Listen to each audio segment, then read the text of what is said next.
Alors Monsieur Sorel, vous êtes en liste pour l'investiture. J'aimerais savoir si vous vous sentez confiant à la date d'aujourd'hui. Oui, bien sûr, je suis confiant. Je suis confiant parce que j'ai l'impression que les choses avancent naturellement, si vous voulez, de façon cohérente avec le fonctionnement de l'histoire de cette ville. C'est pour ça que je me sens confiant. Puis parce qu'aussi je suis entouré de beaucoup d'amis et que les derniers sondages prouvent très largement que bien que n'étant pas à la tête d'un exécutif, je suis quand même devant. Donc je suis très heureux, très confiant, mais j'ai pas du tout j'ai la tête froide, ne vous inquiétez pas pour ça. Et je suis tout à fait orienté vers mon devoir d'élu, c'est-à-dire de défendre l'intérêt des gens qui m'ont élu, c'est-à-dire des habitants de Montpellier. Vous avez été un des premiers à vous déclarer candidat pour l'investiture. Pourquoi ? Vous savez, j'ai un peu répondu dans la première partie de ma question. Je ne suis ni maire, ni président de l'AGLO, ni parlementaire. J'ai besoin de plus de temps que les autres pour fabriquer un programme, pour fabriquer une équipe et pour être présent dans le débat des municipales. Donc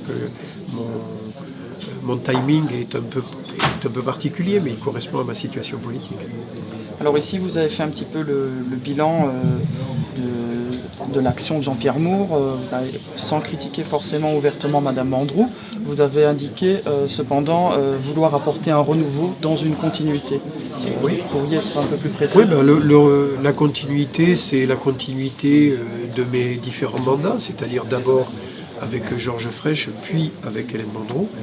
Et le renouvellement, je considère qu'aujourd'hui, il faut du renouveau pour Montpellier. Il faut que Montpellier, si vous voulez, aborde son histoire avec peut-être des changements importants, à la fois dans les acteurs et les décideurs politiques, mais surtout dans la façon de concevoir la ville, dans le programme qui sera détaillé plus tard dans le cadre des élections municipales. Je vous rappelle qu'aujourd'hui, nous ne sommes pas encore dans le programme des municipales, mais bel et bien dans, je dirais, la compétition interne du Parti socialiste pour obtenir les investitures nécessaires pour être tête de liste. Alors on vous connaît pour ne pas pratiquer la langue de bois. Qu'est-ce qui ne va pas, principalement à Montpellier, en tout cas vous Je ne vais pas me borner sur un inventaire à l'après-vert des choses qui vont, des choses qui ne vont pas. Aujourd'hui, vous savez très bien que je suis dans l'équipe municipale. Vous savez qu'avec Hélène Mandroux, nous avons une relation qui est très correcte.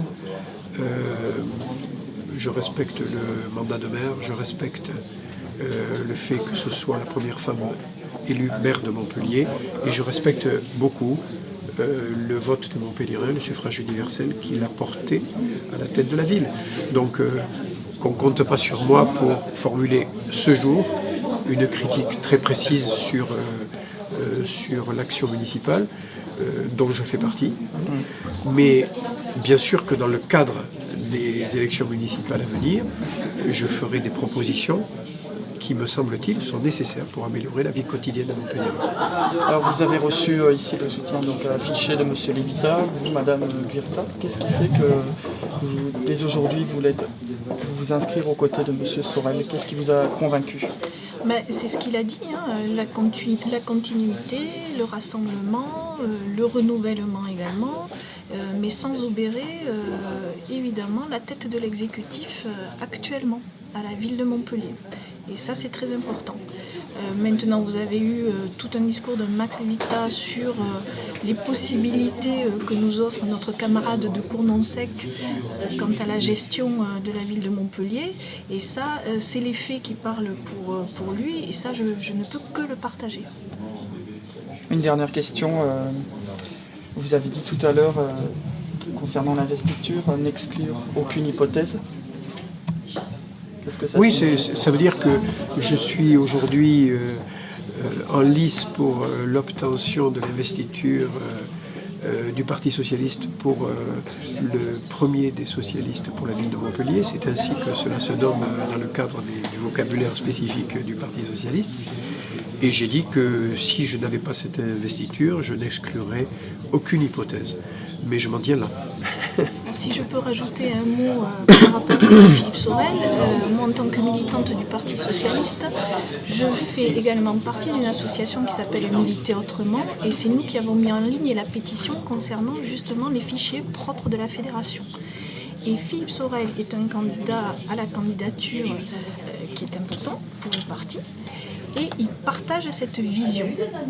Donc ça fait partie des raisons de mon soutien aussi aujourd'hui à sa candidature, je dirais dans un ensemble, pour moi. Mais je l'ai appelé et je lui ai dit que j'étais très contente et satisfaite qu'il partage notre point de vue. Et donc en cela, il nous faut des règles claires dans ce parti, que ce soit au niveau du national ou au niveau du local, je le répète. Parce qu'on ne s'est pas tant battu, en tout cas moi j'ai pas soutenu Hélène Mandroux au régional pour les raisons pour lesquelles je l'ai soutenue, pour qu'aujourd'hui on reparte dans une fédération qui n'est pas correctement en ordre de marche. Donc nous avons également soutenu, en tout cas pour ma part, Hussein Bourgi au deuxième tour, parce que je ne voulais pas que le premier tour serve justement d'avant les municipales, entre autres, et puis parce que notre candidat était le candidat aubriste sur la ligne sur laquelle je suis, donc ça c'est une première des choses, mais néanmoins je ne souhaite pas que dans l'avenir tous les combats que nous avons faits dans les passés soient nuls et non avenus. Et Philippe s'est inscrit dans ces combats-là, et je dirais qu'on s'est rejoint, alors que Philippe a toujours été un soutien de Georges Frêche inconditionnel. Moi j'ai fait un mandat de 1995 à 2001 avec Georges Frêche, donc je connaissais sa façon de travailler, mais sur des lignes politiques à la fin, je ne partageais pas sa vision. Donc on se rejoint sur une vision commune à aujourd'hui, et c'est ça le rassemblement aussi qu'essaie de faire, ou que fait, et j'espère qu'il va y arriver, Philippe Sorel, et avec tout le monde et tous les acteurs.